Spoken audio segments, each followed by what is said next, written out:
அனைவருக்கும் வணக்கம். இன்னைக்கு நம்ம டாக்டர் கமல்ஹாசன் தமிழ் வழி ஆங்கிலம் மூலமா ரிபட்டல்ஸ் அப்படின்றத பத்தி பார்க்கலாம். ரிபட்டல்ஸ்னா என்ன, அதுக்கு ஒரு உதாரணத்தோட பார்க்கலாம். சிஏஏ அப்படிங்கிற ஒரு டாபிக்கையும் இதில் நம்ம எடுத்திருக்கோம். ஸோ சிஏஏ என்னங்கிறதையும் பார்க்கலாம். முதல்ல ரிபட்டல்ஸ் அப்படிங்கிறது என்ன, அது ஏன் இன்னைக்கு முக்கியத்துவம் வாய்ந்திருக்கு அப்படிங்கிறத பார்க்கலாம். ரிபட்டல்ஸ் என்னன்னா ஒரு ஒரு அலிகேஷன் இல்லைன்னா ஒரு விஷயத்த மறுத்து பேசுறது இல்லைன்னா எதிர்த்து பேசுறது.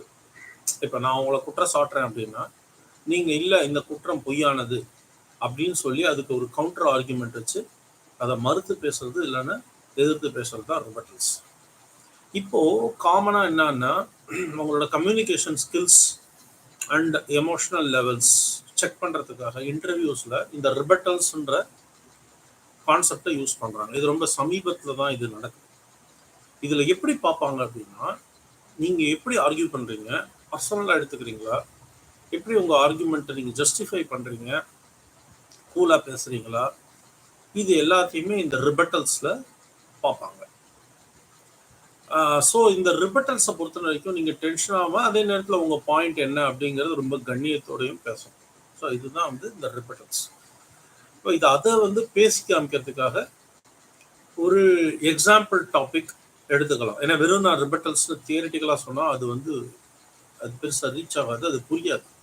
ஸோ இன்டர்வியூக்கு நீங்கள் உங்களுக்கு ஒரு ரிபட்டல் டாபிக் கொடுக்குறாங்கன்னா அந்த ரிபட்டல் டாபிக் நீங்கள் எப்படி பேசணும், ஸோ அதை எப்படி மறுத்து பேசணும் அப்படிங்கிறது தான் இந்த காணொலியின் நோக்கம். ஸோ இப்போ முதல்ல ஒரு எக்ஸாம்பிள் எடுத்துக்கலாம். சிஏஏ ஆக்ட் பற்றி நாம எடுத்துக்கலாம். சிட்டிசன்ஷிப் அமெண்ட்மெண்ட் ஆக்ட்னு சொல்றாங்க இல்லையா. ஸோ இந்த சிட்டிசன்ஷிப் அமெண்ட்மெண்ட் பில்லேருந்து வந்தது தான் இந்த சிட்டிசன்ஷிப் அமெண்ட்மெண்ட் ஆக்ட். ஸோ இப்போ பார்த்தீங்கன்னா இந்த சிஏஏ ஆக்டுக்கு ஃபார் அண்ட் அகைன்ஸ்ட் ரெண்டுமே இருக்கு. ஸோ இதில் என்ன சொல்லுது அப்படின்னா, இந்தியன் நேஷனாலிட்டியாக இருக்கிற ஹிந்துஸ், பார்சிஸ், சீக்ஸ், புத்திஸ்ட் இந்த மதத்தை சார்ந்தவங்க, கிறிஸ்டியன்ஸ் கூட 2014 முன்னாடி அவங்க ஏதோ ஒரு சூழ்நிலையில இந்தியா விட்டு வெளில போயிருந்தா அவங்க திரும்பி ஏதாவது ஒரு ப்ராப்ளம் அனுபவிச்சு திருப்பி இந்தியாவுக்கு வர்றதா இருந்தால் அவங்களுக்கு சிட்டிசன்ஷிப் கிடைக்கும் அப்படிங்கிறது தான் இதனுடைய ஒரு சாராம்சம். இன்னொன்று என்னன்னா, இதுல எதுவுமே பார்த்தீங்கன்னா முஸ்லிம்ஸை பற்றின குறிப்பே இல்லை. பார்த்தீங்கன்னா இந்தியா தான் third largest country in terms of Muslim population.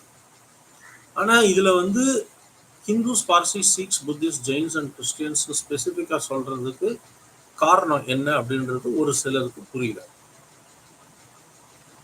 இன்னொன்று என்னன்னா, இப்போ என்சிஆர் அப்படின்னு சொல்லக்கூடிய நேஷனல் ரெஜிஸ்டர் ஆஃப் சிட்டிசன்ஸ் அதையும் இந்த சிஏயும் சேர்த்து வச்சு பார்த்து ஒருத்தர் சரியான டாக்குமெண்டேஷன், ரொம்ப வருஷமா கூட இருக்கலாம், சரியான டாக்குமெண்டேஷன் இல்லாத பட்சத்துல அவங்க இந்தியன் சிட்டிசனே இல்லைன்னு சொல்லிடக்கூடிய வாய்ப்பு இருக்கு இந்த பர்டிகுலர் தேரியில. ஸோ இதனாலதான் இதுல பாத்தீங்கன்னா நிறைய பேர் இதை எதிர்க்கிறாங்க. இது ஒரு பாயிண்ட். இன்னொன்று பார்த்தீங்கன்னா, பாகிஸ்தான்லேருந்து தாங்க முடியாமல், இல்லை பங்களாதேஷ், பாகிஸ்தான்லேருந்துன்னே வச்சுக்கோங்க, தாங்க முடியாமல் நிறைய இந்துஸ் வந்தால் அவங்களுக்கு நம்ம எப்படி சிட்டிசன்ஷிப் கொடுக்குறோமோ அதே மாதிரி மியான்மர்லேருந்து ரோஹிங்கியா முஸ்லிம்ஸ்னு பெங்காலி பேசுகிற முஸ்லிம்ஸ் அவங்க ஒன்று இந்தியாவிலேருந்து போயிருக்கலாம், இல்லை பங்களாதேஷ்லேருந்து போயிருக்கலாம், அதை சொல்ல முடியாது இப்போலேருந்து. ஸோ அவங்க திரும்பி வந்தால் நம்ம சிட்டிசன்ஷிப் கொடுப்போமா அப்படிங்கிறத பற்றி எந்த ஒரு பாயிண்ட்டும் இல்லை, எந்த ஒரு அக்செப்டன்ஸும் இல்லை. ஸோ இதனால தான் இது ஒரு இருதலை கொள்ளியாக ஒரு எப்படி சொல்கிறது, ஒரு பயாஸ்டான ஆக்டாக ஒரு சிலரால் கருதப்படுது. ஸோ இந்த ரோஹிங்கியா முஸ்லிம்ஸும் ஃபேஸ் பண்ணுற கொடுமைகள் நிறைய மியான்மரில், அதாவது பர்மாவில். ஸோ அவங்கள அங்கேருந்து அடித்து துரத்தும் போது அருகில் இருக்கிற பெரிய நாடுகளில் இந்தியா தான் பெரிய நாடு. ஸோ அவங்க இங்கே வர்றதுக்கு இந்த லா அனுமதிக்குதான அது சைலண்டாக இருக்குது. ஸோ அது ஒரு பெரிய ப்ராப்ளமாக இருக்குது ஒன்று. இன்னொன்று, அஸ்ஸாமில் என்ன நினைக்கிறாங்கன்னா, ஏற்கனவே பெங்காலி பாப்புலேஷன் ஜாஸ்தி. ஏன்னா பங்களாதேஷ்லேருந்து நிறைய அகதிகள் வந்து அஸ்ஸாமில் செட்டில் ஆகிருக்காங்க ஃபார் இயர்ஸ், நிறைய வருஷம். இப்போது இவங்கெல்லாமும் வந்துட்டாங்கன்னா, அதாவது இந்த மற்ற ஹிந்துஸ் ஃபார் எக்ஸாம்பிள் வேறு நாடுகள்லேருந்து வந்து அஸ்ஸாமில் வந்துட்டாங்கன்னா, பெங்காலி ஹிந்துஸ், பெங்காலி முஸ்லீம்ஸுடைய நம்பர் வந்து அஸ்ஸாமில் இருக்கிற அஸ்ஸாமீஸோட அவுட் நம்பர், அதாவது ஜாஸ்தி ஆகிருமோ அப்படின்ற ஒரு கவலை அஸ்ஸாமீஸ் ஜனங்களுக்கு இருக்குது. ஸோ ஆக மொத்தம் இது பல எப்படி சொல்கிறது, பல ஐயப்பாடுகளை ரைஸ் பண்ணுது. அதுக்கு தெளிவான பதில் இல்லை. இந்த இந்த ரீசண்டாக தான் இதை வந்து அப்ரூவ் ஆச்சு, மார்ச் 11 தான், இது எலெக்ஷன் சமயத்தில். ஸோ இதுதான் இந்த பிரச்சனை. இதுக்கு நிறைய எதிர்ப்பு கேரளாவில், நம்ம தமிழ்நாட்டிலே, சென்னையில், அஸ்ஸாமில் நிறைய எதிர்ப்பு, நாடெங்கும் டெல்லியில் எல்லாமே நிலவிச்சு. ஸோ இதுதான் வந்து இந்த சிஏஏ வர்றதுக்கு உண்டான ரிஸ்காக கருதப்படுற ஒரு காரணி. ஸோ இதனால தான் இது பெரும்பான்மையானவங்க, அதாவது பெரும்பான்மையானவங்கன்னா எப்படி மத ரீதியாக சொல்லலை, நாட்டில் பெரும்பான்மையானவங்க சிஏஏக்கு எதிர்க்கிறாங்க. இதனால ஸோ இதுதான் வந்து ஒரு ரிபட்டலாக நம்ம பேசணும். இப்போ ஃபார் எக்ஸாம்பிள் சிஏஏன்ற டாபிக் கொடுத்தா, இது டாப்பிக்காக தான் நம்ம பார்க்கணும். நம்ம வந்து தனிப்பட்ட கருத்து 1000 இருக்கலாம், அது நான் பேசுறது. ஸோ டாப்பிக்காக தான் நான் பார்க்குறேன். ஸோ இதையே நாம இங்கிலீஷில் எப்படி பேசணுன்றதை பார்க்கணும். So what do you mean by rebuttals? Rebuttal is nothing but differing with a particular view and contesting in your own point of view as to why that is not acceptable according to you. That is called as rebuttal. You need to speak in a cool-headed manner. You need to be not very emotional. You should be balanced, and you should speak in an unbiased manner to rebut something with evidence. So let us take an example and try rebutting it. So let us take the latest CAA, Citizenship Amendment Act. So why is so many people rebutting or not accepting CAA? So basically CAA says it grants Indian nationality to Hindus, Parsis, Sikhs, Buddhists, Jains and Christians who fled to Hindu majority India before December 31, 2014 due to religious persecution in Muslim majority. So, but the law is, or this particular amendment is totally silent on the second largest community of the country, which is Muslims. Also, India has the Muslims in India are third largest in the world after Indonesia and Pakistan. So this being told, so the rights groups and Muslim organizations in particular express concerns given that India is home to the world's third largest Muslim population. Now, they also fear that the National Register of Citizens, that is NCR, coupled with CAA, which is Citizenship Amendment Act, could lead to the removal of citizenship for Muslims without proper documentation in border states. So this is one of the major apprehensions. Now, the issue is, are only Hindus the target? Are only Hindus the immigrants to India due to some religious persecution? In reality, it is not so, isn't it? You can take Rohingya Muslims who are Bengali speaking Muslims, Bengali origin. They might have been from West Bengal or East Bengal, it doesn't matter. So they also have such a persecution in Myanmar, Burma.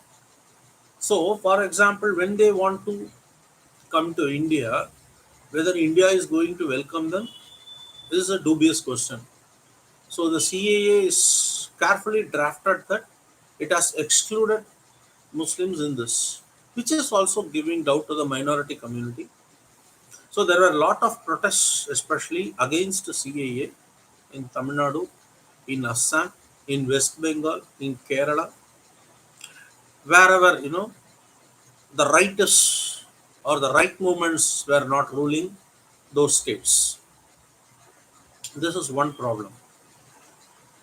So another problem is the Muslims fear that the National Register of Citizens coupled with CAA could lead to the removal of citizenship for Muslims without proper documentation in border states. Meaning, for example, if there is a particular Muslim who had come to, say, West Bengal or say Assam, and if he has come, say, before 20 years, assume, and he doesn't have proper documentation, you can couple with National Register of Citizens, and if there are no proper documents, in this case you can deny him the citizenship of India, though although he might have stayed here for you know quite a number of decades. So this is one gray area in this particular law.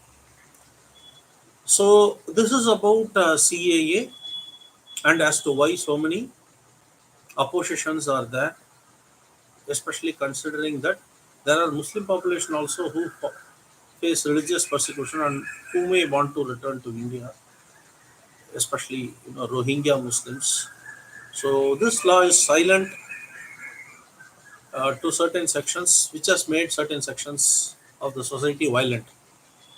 So that is why many people are rebutting against CAA, Citizenship Amendment Act. This is just a example.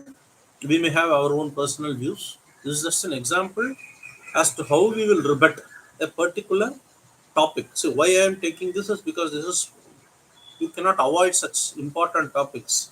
You cannot play safe by saying you don't want to comment on such topics. So that is why I have taken CAA as an example. We may have our personal views, but when it comes to a common forum, we need to speak with decorum and in an unbiased manner, or to the topic or to the point. So it is just a demonstration of a particular rebuttal of a topic. Hope you found this useful. We will gather again next week with a different topic. So அதுவரை உங்களிடமிருந்து விடைபெறுவது doctor Kamal Haasan, Tamil வழி ஆங்கிலம். இந்த காணொலியை share பண்ணுங்கள், subscribe பண்ணுங்கள். வேற ஒரு டாப்பிக்கோட நம்ம சந்திக்கலாம். வேற ஏதாவது உங்களுக்கு டாபிக்ஸ் பற்றி பேசணும் அப்படின்னாலும் எங்களை நீங்கள் அணுகலாம். உங்களுடைய ரெஸ்யூம் இல்லைன்னா உங்களுடைய இன்டர்வியூக்கு நாங்கள் ப்ரிப்பேர் பண்ணி தரணும்னாலும் எங்களுடைய ஃபோன் நம்பர் நான் எங்கள் சேட் பாக்ஸில் அனுப்புகிறேன். நீங்கள் தொடர்பு கொள்ளலாம். நன்றி, வணக்கம். டாக்டர் கமல்ஹாசன், தமிழ் வழி ஆங்கிலம்.